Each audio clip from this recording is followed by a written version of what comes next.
Ernst হেমিংওয়ের ছোট গল্প কুইনের মা। তার বাবা যখন মারা যায় তখন সে সবে শিশু। তাদের ম্যানেজারই তার বাবার শেষকৃত্যের ব্যবস্থা করে, এরকমভাবে করে যে সেই কবরের জায়গাটা স্থায়ীভাবে তাদের থেকে যায়। কিন্তু যখন তার মা মারা যান, ম্যানেজারের মনে হয় তারা ভবিষ্যতে সব সময়ই পরস্পরের প্রতি ততখানি হৃদ্রতা নাও থাকতে পারে।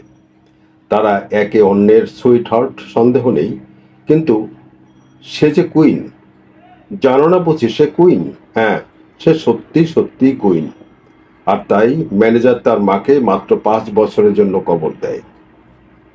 যখন সে স্পেন থেকে মেক্সিকো ফিরে আসে, তখনই সে প্রথম নোটিশটা পায়, এই বলে যে এটি 5 বছর উত্তীর্ণ হওয়ার প্রথম নোটিশ, জানাবার জন্যই যে 5 বছর হয়ে গেছে এবং সে তার মায়ের কবরের মেয়াদ বাড়াবার ব্যবস্থা করবে কি না।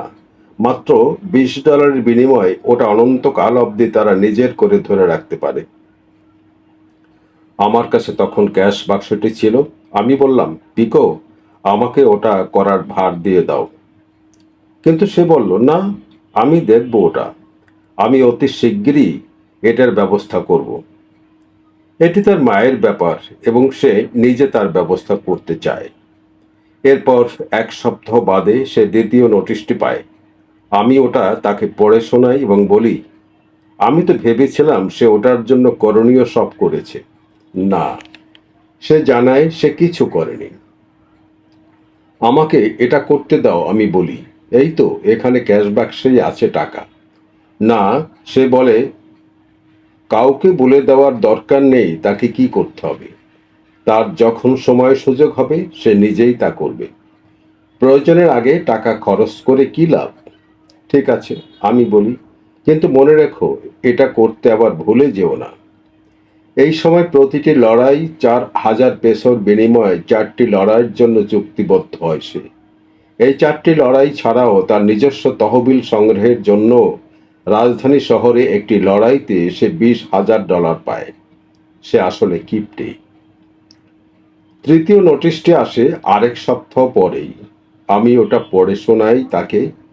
ওখানে লেখা ছিল, আগামী শনিবারের মধ্যে যদি টাকা পরিশোধ না করা হয় তার মায়ের কবরটি খোলা হবে।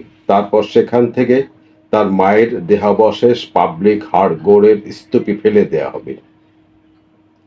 সে বলে যেদিন বিকেলে সে যখন শহরে যাবে তখন এর ব্যবস্থা করবে।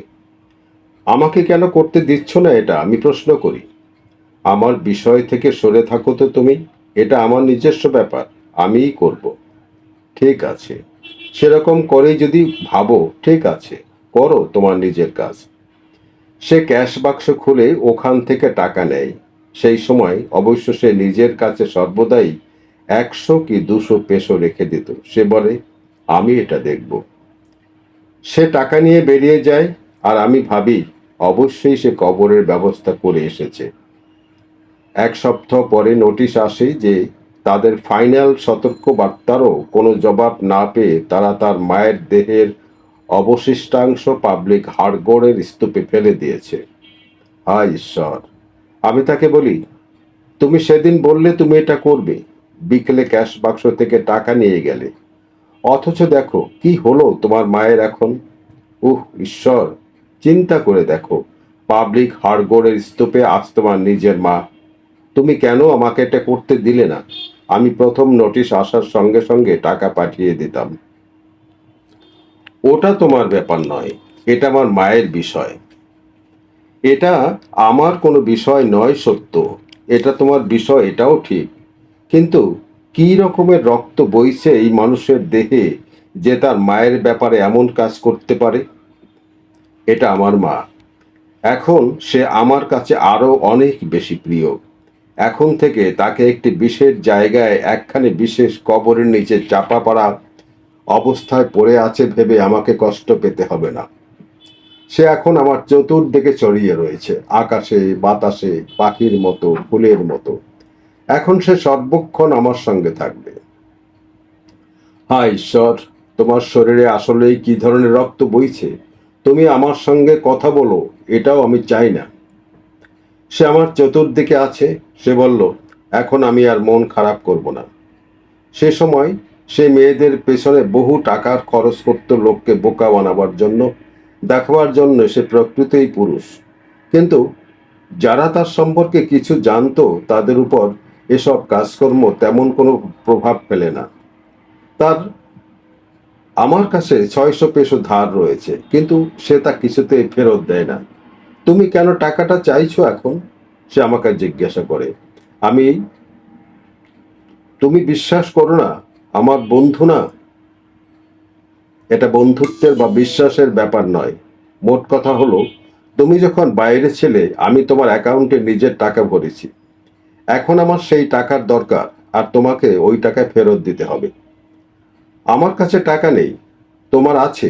আমি বলি, ওই ক্যাশ বাক্সে টাকা রয়েছে তোমার, সেখান থেকে আমাকে দিতে পারো। ওই টাকা দিয়ে আমার অন্য কিছু করার রয়েছে। সে বলে, তুমি জানো না এই মুহূর্তে আর্থিক কত রকম প্রয়োজন আমার রয়েছে। তুমি যতদিন স্পেনে ছিলে আমি সবটা সময় এখানে ছিলাম। তুমি আমাকে দায়িত্ব দিয়েছিলে বাড়ি সহ এসব খরচের টাকা দিতে। যাওয়ার পর তুমি ওখান থেকে কোনো টাকা পাঠাওনি। আমি নিজের পকেট থেকে 600 পেসো খরচ করেছি। এখন আমার টাকা দরকার, তুমি তাই ফেরত দেবে। আমি শীঘ্রই তোমাকে টাকা দিয়ে দেব, কিন্তু এই মুহূর্তে আমার টাকার বিশেষ প্রয়োজন। কি জন্য? আমার নিজের ব্যবসার জন্য। তুমি আমাকে আমার পাওনা টাকা অন্তত কিছু দাও। আমি পারছি না, টাকার বড্ড বেশি দরকার আমার, তবে তোমার টাকা আমি শোধ করে দেব। স্পেনে সে মাত্র 2বার লড়াই করেছে। স্পেনের লোকজন তাকে একেবারে সইতে পারত না। তারা খুব দ্রুত তাকে চিনে ফেলেছিল। নিজের জন্য সে 7টি লড়াইয়ে স্যুট তৈরি করেছিল। এইরকম ছিল সে। 7টি স্যুটকে এখন বাজেভাবে প্যাক করেছিল যে ফেরার পথে দেখা গেল 4টি স্যুটই সাগরের নোনা জলে নষ্ট হয়ে গেছে, আর পরা যায় না। হায় ঈশ্বর! আমি তাকে বলি, তুমি স্পেনে গেলে, সারা মৌসুমটা সেখানে থাকলে, কিন্তু লড়াই করলে মাত্র 2বার। যে টাকা পয়সা নিয়ে গিয়েছিলে সেসব খরচ করে চুট কিনলে, তারপর সেগুলো নষ্ট করলে নোনা জলে, এমন করে যে ওগুলো আর পড়তেই পারো না। এইরকম করে সময় কাটিয়ে তুমি ফিরে এলে, আর এখন তুমি আমার কাছে তোমার ব্যবসার কথা বলো। তুমি আমার পাওনা টাকাগুলো দিয়ে দাও, যাতে আমি চলে যেতে পারি। আমি তোমাকে এখানেই চাই। সে বলে, আমি তোমার টাকা দিয়ে দেব, কিন্তু এখন আমার টাকার বড় দরকার। তোমার টাকার এত দরকার কারণ তুমি তোমার মায়ের কবরের টাকা শোধ করতে চাও, যাতে তার মা কবরে মাটির নিচে ঘুমিয়ে থাকতে পারে, তাই না? আমার মায়ের ব্যাপারে যা ঘটেছে তাতে আমি খুশি, তুমি বুঝবে না। ঈশ্বরকে ধন্যবাদ, আমি বুঝতে পারি না। তুমি আমার পাওনা টাকাগুলো দিয়ে দাও, নইলে আমি ক্যাশ বাক্স থেকে নিয়ে নেব। তুমি ক্যাশ বাক্স আমার কাছে রেখে দেবে। সে বলে, না, তুমি রাখবে না। আমি বলি, সেই দিনই বিকেলে সে আমার সঙ্গে দেখা করতে আসে কি অকর্মণ্য অপরদত্ত ছেলেকে সঙ্গ করে। তার গায়ের ছেলে নিঃস্ব, সহায় সম্বলহীন। সে বলে, তার এই যে এক চাষি ছেলে, ওর কিছু টাকা দরকার বাড়ি যাওয়ার জন্য, ওর মা খুব অসুস্থ। এই ছোকরাটি একটি অকর্মণ্য ছ্যাঁচড়া বাউন্ডুলে ছাড়া কিছু নয়, বুঝলে তো? সে কেউ না, কিছু না। তাকে এর আগে কখনো দেখেওনি সে। কিন্তু তুমি তার কাছে এক দয়ালু ম্যাটাডোর সাজতে চাও, নিজ গ্রামবাসীর প্রতি দেখাতে চাও সহমর্মিতা। ওকে ক্যাশ বাক্স থেকে 50টি পেসো দিয়ে দাও। সে বলে আমাকে, তুমি আমাকে এই বললে তোমার কাছে কোনো টাকা নেই আমাকে দেওয়ার জন্য, আর এখন তুমি 50 পেসো দিতে চাইছো এই অকর্মণ্য বান্ডুলি প্রাণীটিকে। সে আমার গায়ের ছেলে, তাছাড়া সে খুব দুরবস্থাতে পড়েছে। তুমি একটা আস্ত জন্তু। আমি তাকে ক্যাশ বাক্সের চাবি দিয়ে দিই, তুমি নিজে নিয়ে নাও। আমি শহরে যাচ্ছি, রাগ করো না, আমি তোমার টাকা দিয়ে দেব। আমি গাড়িটা বের করি শহরে যাওয়ার জন্য। এটা তার গাড়ি, কিন্তু সে ভালো করেই জানে আমি তার চেয়ে ভালো গাড়ি চালাই। সে যাই করে সব কিছুই আমি তার চেয়ে ভালো করে করতে পারি। আমি জানি সেটা। সে লিখতে পড়তে পর্যন্ত জানে না। আমি একজনের সঙ্গে দেখা করতে যাচ্ছিলাম একটা কিছু উপায় বের করার জন্যে। আমি তাকে আমার টাকাটা ফেরত দিতে বাধ্য করতে পারি। সে ঘর থেকে বেরিয়ে আসে, বলে, আমি তোমার সঙ্গে আসছি, তোমার টাকা দিয়ে দেব। আমরা ভালো বন্ধু, ঝগড়া করার কোনো দরকার নেই। আমরা গাড়ি করে শহরে প্রবেশ করলাম। আমি গাড়ি চালাচ্ছিলাম। শহরে ঢোকার মুখে সে 20 পেসোর একটি নোট টেনে বের করলো। এই যে তোমার টাকা, সে আমাকে বলে। তুই জানোয়ার, তুই মায়ের পেটে জন্মাসনি। আমি তাকে বলি, এই টাকা দিয়ে সে কি করতে পারে? তুই 50 পেসো দিলেই ও রাস্তার আবর্জনাটিকে, আর আমাকে দিচ্ছিস 20 রুপি, যেখানে আমার কাছে তোর ধার 600 পেসো দিয়ে তুই কি করতে পারিস? আমি গাড়ি থেকে বাইরে বেরিয়ে যাই, আমার পকেটে তখন 1 পেসো পর্যন্ত নেই। আমি জানি না সেই রাতে আমি কোথায় যাব, কোথায় ঘুমাবো। পরে আমি আমার এক বন্ধুকে নিয়ে তার বাসায় গিয়ে জিনিসপত্র নিয়ে আসি।